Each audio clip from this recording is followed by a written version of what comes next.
L'économie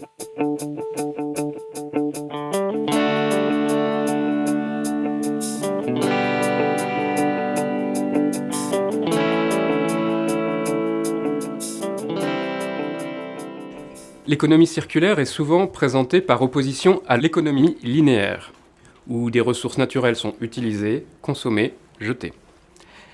L'économie circulaire vise au contraire à ce que les déchets deviennent de nouvelles ressources. Selon la définition proposée par l'ADEME, l'économie circulaire est un système économique d'échange et de production qui, à tous les stades du cycle de vie des produits et des services, vise à augmenter l'efficacité de l'utilisation des ressources et à diminuer l'impact sur l'environnement, tout en développant le bien-être des individus. Elle repose donc également sur un principe de sobriété, que ce soit dans la consommation de matières premières, d'énergie et de biens de consommation. Elle passe par exemple par l'allongement de la durée de vie des produits, leur réutilisation, une moindre génération de déchets, et que ces déchets soient recyclés ou valorisés. L'économie circulaire a été définie dans la loi de transition énergétique à l'été 2015. Cette notion est apparue récemment dans le débat public. Pour autant, de nombreuses actions sont déjà menées, qui s'inscrivent dans la logique d'une économie circulaire. Et l'emballage ménager constitue un bon exemple. Tout d'abord, la quantité d'emballage utilisée a régulièrement diminué. Elle est passée d'environ 4,8 millions de tonnes en 1997 à 4,5 millions de tonnes en 2009. Pour certains secteurs très courants comme les boissons, les yaourts, les lessives, la bière, cet allègement a même été de près de 20%. Cela a été rendu possible par l'innovation technologique, qui permet d'utiliser des matériaux aussi résistants tout en étant plus légers. C'est également une source d'économie pour les entreprises qui économisent sur l'achat de matières premières. Mais c'est aussi lié à la demande croissante des consommateurs pour une consommation responsable. Ensuite, parce qu'il doit être adapté au mode de vie et aux produits qu'il contient, et parce qu'il protège le contenu, l'emballage contribue à lutter contre le gaspillage alimentaire. Par exemple, un grand pot de fromage blanc sera consommé rapidement par une famille nombreuse. Mais pour un célibataire, des petits pots seront plus adaptés, bien qu'ils comportent plus d'emballage par unité de produit, car ils peuvent éviter que le reste d'un grand pot ouvert soit perdu. Une étude réalisée en Belgique a montré également que dès qu'une demi-tranche de pain risquait d'être non consommée et perdue, il valait mieux préférer un petit conditionnement qu'un grand paquet. Certains emballages sont également conçus de manière à être réutilisés, dans les situations où c'est pertinent. Dans le secteur de la restauration, par exemple, les boissons sont présentées dans des bouteilles consignées, car leur contenu est connu, la sécurité sanitaire du consommateur est assurée, et le camion de livraison peut facilement les récupérer. Enfin, l'économie circulaire repose sur le recyclage. Et dans ce domaine, l'emballage ménager a été précurseur.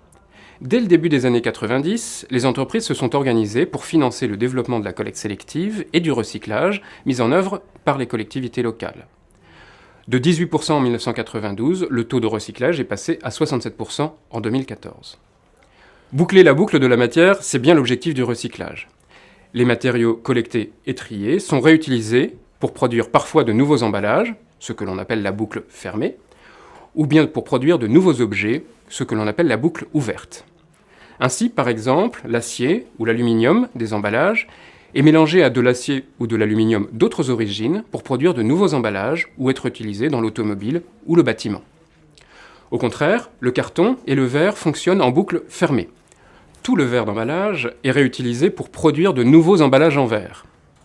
C'est d'ailleurs devenu la première matière première utilisée par les verriers, avant les matières minérales comme la silice. Et le recyclage du verre présente un autre avantage. Il permet de réduire l'énergie nécessaire pour fondre les matières premières. L'exemple du plastique illustre la diversité des débouchés possibles pour la matière recyclée, qui est maintenant présente dans des produits sans que cela soit toujours visible, comme des fibres, des paniers ou de nouveaux emballages. Le développement du recyclage a également permis le développement de filières industrielles, puisque dans la notion d'économie circulaire, il est question d'environnement, mais aussi d'économie. Des centres de tri ont été construits par les collectivités locales et des industriels produisent maintenant de la matière recyclée, parfaitement substituable à une matière que l'on appelle vierge, car elle provient de ressources non renouvelables. Cela a permis de créer des emplois. Et cette matière recyclée a une valeur. Les matériaux collectés et triés par les collectivités locales sont achetés par des recycleurs pour un montant qui a dépassé globalement 200 millions d'euros depuis 2011 et qui a régulièrement augmenté depuis la mise en place de la collecte sélective. L'économie circulaire fait également référence à une consommation locale. Dans le cas des emballages ménagers, les matériaux recyclés le sont majoritairement en France, 89% en 2013, et en tranche Europe à 10%. Seulement 1% est destiné au grand export. Ainsi, l'économie circulaire existe depuis près de 25 ans dans le domaine de l'emballage et va continuer à se développer grâce aux gestes de tri des citoyens.